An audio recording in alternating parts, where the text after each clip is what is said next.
Chapter 1 Cemetery Rings. Leah lived in the aldermaston's kitchen at Muirwood Abbey.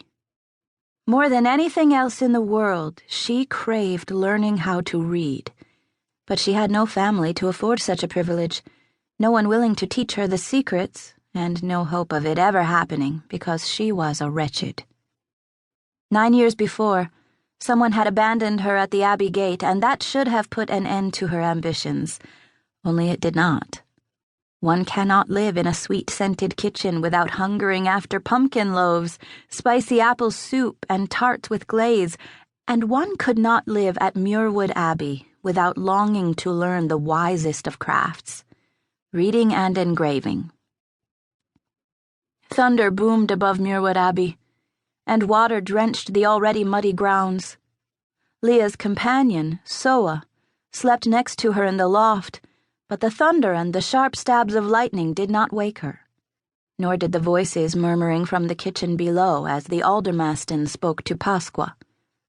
It was difficult waking Soa under any circumstances, for she dearly loved her sleep.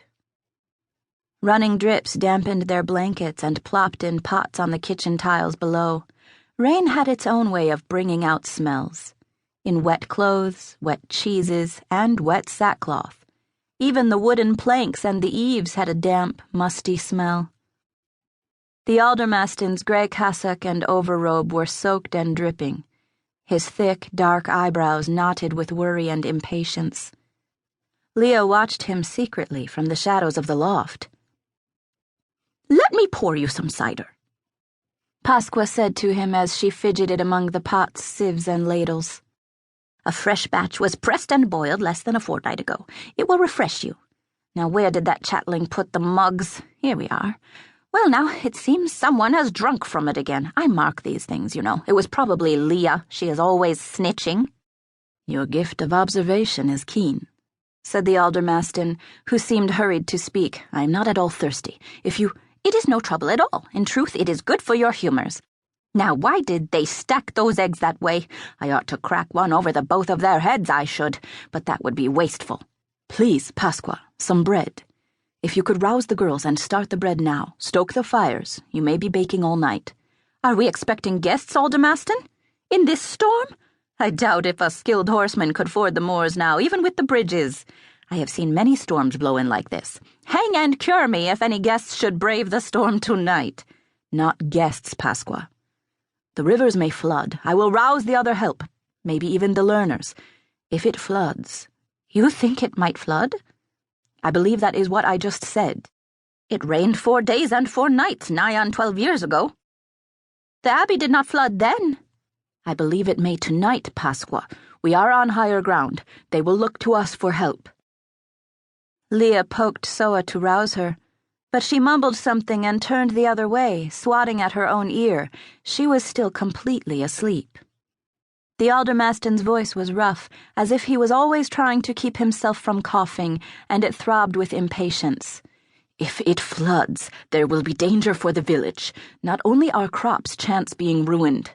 Bread. Make 500 loaves. We should be prepared." 500 loaves? "That is what I instructed. I am grateful you heard me correctly." "From our stores? But what a dreadful waste if it does not flood." "In this matter, I am not seeking advice. I am impressed that we should prepare for flooding this evening. It is heavy on me now. As heavy as the cauldron in the nook. I keep waiting for it, for the footsteps, for the alarm. Something will happen this night.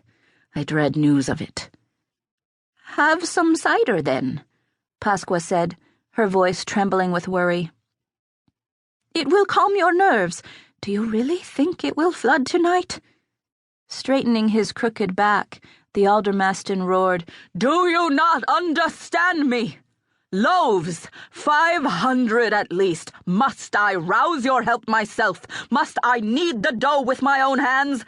Bake, Pasqua. I did not come here to trifle with you or convince you."